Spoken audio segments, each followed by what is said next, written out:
এই মুহূর্তের গুরুত্বপূর্ণ খবর, ঝাড়খণ্ডের চম্পাই সোরেনের সরকার আস্থা ভোটে জয়ী হয়েছে। আপনারা সকলেই জানেন এর আগে হেমন্ত সোরেন ঝাড়খণ্ডের যিনি মুখ্যমন্ত্রী ছিলেন তাকে গ্রেপ্তার করে এনফোর্সমেন্ট ডিরেক্টরেট এবং তারপরেই চম্পাই সোরেনের ওপর তাকেই পরিষদীয় দলনেতা করা হয় জেএমএম এর পক্ষ থেকে। আজকে তার জেএমএম এর পক্ষ থেকে চম্পাই সোরেন এর আগে রাজ্যপালের সঙ্গে দেখা করে তিনি জানিয়েছিলেন সংখ্যাগরিষ্ঠতার প্রমাণ দেবেন তিনি। আজকেই বিধানসভায় চম্পাই সোরেনের সংখ্যাগরিষ্ঠতার প্রমাণ দেওয়ার কথা ছিল এবং সেখানেই আস্থা ভোটে জয়ী হয়েছেন চম্পাই সোরেন। ঝাড়খণ্ড মুক্তি মোর্চার পক্ষ থেকে চম্পাই সোরেন জয়ী হয়েছেন ঝাড়খণ্ড বিধানসভা ভোটে। কথা বলবো, আমাদের সঙ্গে রয়েছেন আমাদের প্রতিনিধি সাংবাদিক জয়ন্ত চৌধুরী। জয়ন্তদা, কত ভোটের অঙ্কটা কি দাঁড়ালো শেষ পর্যন্ত? এখনো পর্যন্ত যেটা যারা গেছে সেটা হচ্ছে 47 জন পক্ষে ভোট দিয়েছে, আস্থা জ্ঞাপন করেছে। তারা চম্পাই সোরেনের পক্ষে আস্থা জ্ঞাপন করেছে 47 জন। অর্থাৎ এখানে 47 জনের মধ্যে ঝাড়খণ্ড মুক্তি মোর্চা, আরজেডি মানে রাষ্ট্রীয় জনতা দল, কংগ্রেস এবং সিপিআইএম এর লিবারেশন, এই মিলিত যে জোট, সেই জোটই সম্পূর্ণ ভোট তারা পেয়েছে। ভোট একবারে অটুট রয়েছে।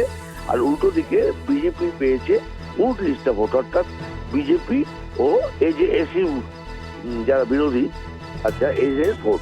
এখন যেটা সব থেকে গুরুত্বপূর্ণ এখানে, যে যে উদ্দেশ্যে যদি ধরে নেওয়া হয় এর পেছনে কোনো রাজনৈতিক উদ্দেশ্যে ধরে নেওয়া হয় না, সত্যি তাই, যে হেমন্ত সোরেনকে জেলে ভরে সরকারটাকে ডিস্টার্ব করে দেওয়া, সরকারটাকে ফেলে দেওয়া, সেইটা কিন্তু পুরোপুরি পাল্টা ধাক্কা খেলো বলা যেতে পারে কেন্দ্রের শাসক দল। কারণ ইডিকে ব্যবহার করে আরেকটা জিনিসও আছে। ইডিকে আজকে ঝাড়খণ্ড হাইকোর্ট ইডিকে বলেছে 4 দিনের মধ্যে কেন হেমন্ত সোরেনকে গ্রেপ্তার করতে হলো, তার যুক্তিগ্রাহ্য কারণ 4 দিনের মধ্যে চাপের মধ্যে রয়েছে। এটাও দেখা যাচ্ছে। একই সঙ্গে আদালতের দিকটাও একটা সদর্থক জায়গায় রয়েছে। দ্বিতীয়ত হচ্ছে এই জয়টা কিন্তু শুধু ঝাড়খণ্ড বলে নয়, এটা গোটা বিরোধী ঐক্যের একটা জয় বলা যেতে পারে, বা এই ক্ষেত্রে খুব সিগনিফিক্যান্ট এই জয়টা, খুব তাৎপর্যপূর্ণ এই জয়টা। এক্ষেত্রে রাজ্য বিজেপির পক্ষ থেকে কি বলা হয়েছে?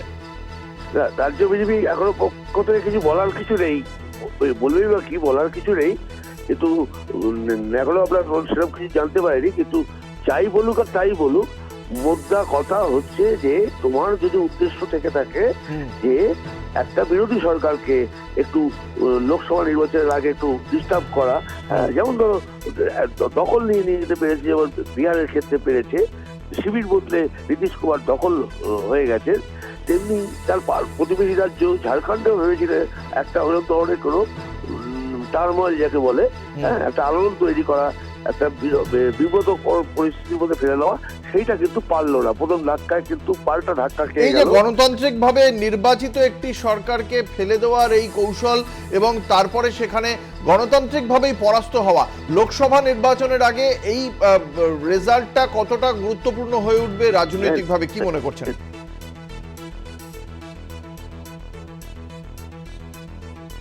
এই মুহূর্তে আমাদের সঙ্গে টেলিফোন লাইনে রয়েছেন তৃণমূল কংগ্রেসের সাংসদ শান্তনু সেন। প্রথমেই আপনাকে কলকাতা টিভির পক্ষ থেকে স্বাগত জানাই। আপনাকে জানিয়ে রাখি, ঝাড়খণ্ডে চম্পাই সোরেনের আজকে আস্থা ভোটে জয়ী হয়েছেন, 47টি ভোট পেয়েছেন তিনি, ফলে প্রয়োজনীয় ম্যাজিক ফিগারের থেকেও অনেক বেশি আসন রয়েছে। কিভাবে দেখছেন এই জয়কে? দেখুন, প্রথম কথা, একটা পিছিয়ে পড়া সম্প্রদায়ের প্রতিনিধি একজন মুখ্যমন্ত্রীকে অন্যায়ভাবে অ্যারেস্ট করে তারপর অপারেশন লোটাস চালিয়ে, সেখানেও তারা চেয়েছিল সরকারকে বিব্রত করা বা সরকার ভেঙে দেওয়া। কিন্তু সেখানকার মানুষ যাদেরকে পাবলিক ম্যান্ডেট দিয়ে ক্ষমতায় পাঠিয়েছিল, আজকে সেখানকার বিধায়করা আস্থা ভোটে তাকে জিতিয়েছে। এটা খুবই ভালো খবর। এই ঘটনাকে আমরা সাধুবাদ জানাচ্ছি এবং তার সর্বাঙ্গীন সাফল্য কামনা করছি। এবং অবশ্যই ইডি সিবিআই কে কাজে লাগিয়ে যেভাবে হেমন্ত সোরেনকে অ্যারেস্ট করা হয়েছে তার আরো একবার আমরা তীব্র প্রতিবাদ করছি। অসংখ্য ধন্যবাদ। আমরা কথা বলছিলাম তৃণমূল কংগ্রেসের সাংসদ শান্তনু সেনের সঙ্গে। গণতান্ত্রিকভাবে নির্বাচিত একটি সরকার ফেলে দেওয়ার একটা কৌশল বলেই বারংবার রাজনৈতিক মহলের পক্ষ থেকে অভিযোগ করা হচ্ছিল বিজেপির বিরুদ্ধে। কারণ হেমন্ত সোরেন গত 4 বছর ধরে তিনি চালিয়ে যাচ্ছেন তার সরকার। আগামী নভেম্বরে এই ঝাড়খণ্ডে বিধানসভা নির্বাচন রয়েছে, তার আগে রয়েছে লোকসভা নির্বাচন। ভারতীয় জনতা পার্টি যেভাবে বিহারে তারা নীতিশ কুমারের সঙ্গে জোট করে সরকার দখল করেছে, ঠিক একই রকমভাবে ঝাড়খণ্ডেও তারা সরকার দখল করতে চেয়েছে। প্রশাসন হাতে থাকলে লোকসভা নির্বাচনের সময় কিছু বাড়তি সুবিধা পেতে পারে কেন্দ্রের শাসক দল বিজেপি। এই উদ্দেশ্যেই এই একের পর এক রাজ্য দখলের পথে নেমেছে বিজেপি। বারংবার এই অভিযোগ করেছিল বিরোধীরা। সেখানেই আমাদের সঙ্গে এই মুহূর্তে আমাদের টেলিফোন লাইনে রয়েছেন সিপিএম এর সাংসদ বিশিষ্ট আইনজীবী বিকাশ রঞ্জন ভট্টাচার্য। আপনাকে কলকাতা টিভির পক্ষ থেকে স্বাগত জানাই। আজ চম্পাই সোরেন ঝাড়খণ্ড বিধানসভায় আস্থা ভোটে জয়ী হয়েছেন, ম্যাজিক ফিগারের থেকেও বেশি সংখ্যা পেয়েছেন তিনি। কিভাবে দেখছেন এই জয়কে? এই জয়টা তো অত্যন্ত স্বাভাবিক জয়। কংগ্রেস এবং ঝাড়খণ্ড মুক্তি মোর্চার যে ঐক্য হয়েছিল, বিজেপি বিরোধী ঐক্য, সেই ঐক্যকে ভাঙবার জন্যই বিজেপি যত রকম নোংরা খেলা করে গোটা দেশ জুড়েই করছে। বিভিন্ন জায়গায় ভয় দেখিয়ে, টাকা পয়সা দিয়ে কিনে নিয়ে গণতন্ত্রের যে প্রাথমিক পাঠ সেটাকেই ধ্বংস করছে বিজেপি। সেই চেষ্টা করেছিল, ভেবেছিল আদিবাসী মানুষ তারা ভয় পেয়ে যাবেন, কিন্তু হয়তো জানে না আদিবাসীরা অনেক লড়াকু মানুষ হয় এবং তারা তাদের নিজস্ব বোধের উপর দাঁড়িয়ে নিষ্ঠা সহকারে কাজ করে। সেটাই প্রমাণ হয়ে গেল যে বিজেপির চক্রান্ত ব্যর্থ হলো। অসংখ্য ধন্যবাদ। আমরা কথা বলছিলাম সিপিএম এর সাংসদ বিশিষ্ট আইনজীবী বিকাশ রঞ্জন ভট্টাচার্যর সঙ্গে। আপনাদের জানিয়ে রাখি, আজকেই ইডির হেফাজত থেকে আদালতে পৌঁছেছেন হেমন্ত সোরেন এবং আদালতের অনুমোদনেই আজকে তিনি আস্থা ভোটে অংশগ্রহণও করেছেন। অংশগ্রহণ করে হেমন্ত সোরেন তার বক্তব্যে স্পষ্ট ভাষায় জানিয়েছিলেন। এই মুহূর্তে চম্পাই সোরেন বক্তব্য রাখছেন। जो हमारा 2019 में हेमंत बाबू का नेतृत्व में जनादेश प्राप्त हुआ, जिस आशा आकांक्षा के साथ, उस सारे काज को हमको करना है। जो पिछले दिन चाहे विस्थापित का सवाल हो, नियुक्ति का सवाल हो, बेरोजगार की सवाल हो,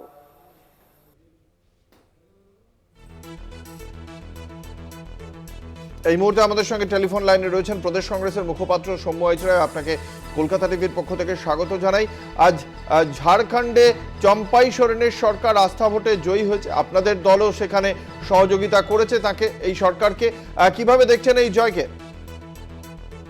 নাম্বার তো আমাদের কাছে ছিল, হ্যাঁ, সেটা বিষয়ে কোনো সন্দেহ নেই, কিন্তু গণতন্ত্রের পরিভাষাটা বিজেপির কাছে এরকম যে বিহারে নীতিশ কুমার পদত্যাগ করার পরে বিকেল বেলায় শপথ নেয় আর চম্পাই সোরেনকে বিধায়কদের দিয়ে প্যারেড করাতে হয় এবং তারপরে বিধায়করা থাকেন না, ইত্যাদি ইত্যাদি। মানে গণতন্ত্রে এই যে ব্যবস্থা, বিরোধীদের জন্য একরকম, নিজেদের জন্য একরকম, এইটা ভয়ঙ্কর।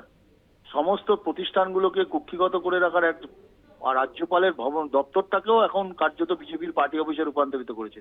তবুও যেটা হয়েছে, চম্পাই সোরেনের সরকার টিকবে এটা আমরা জানি, তার পূর্ণ মেয়াদকাল সম্পন্ন করবে এবং যতই চক্রান্ত করুক এই চক্রান্ত ভেদ করে বিরোধীদের সরকার সব জায়গায় গঠন হবে। ধন্যবাদ। আমাদের সঙ্গে ছিলেন প্রদেশ কংগ্রেসের মুখপাত্র সৌম্য আইচরায়।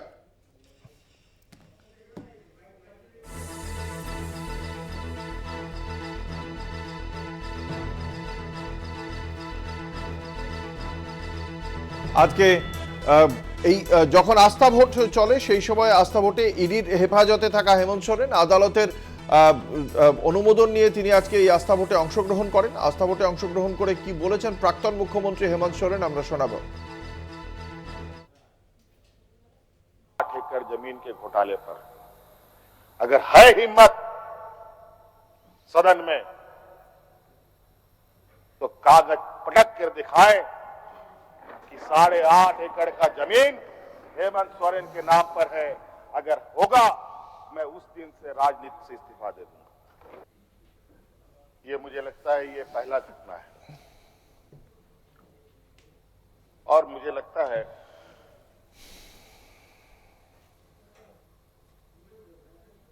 इस घटना को अंजाम देने में कहीं ना कहीं राजभवन भी शामिल रहा है।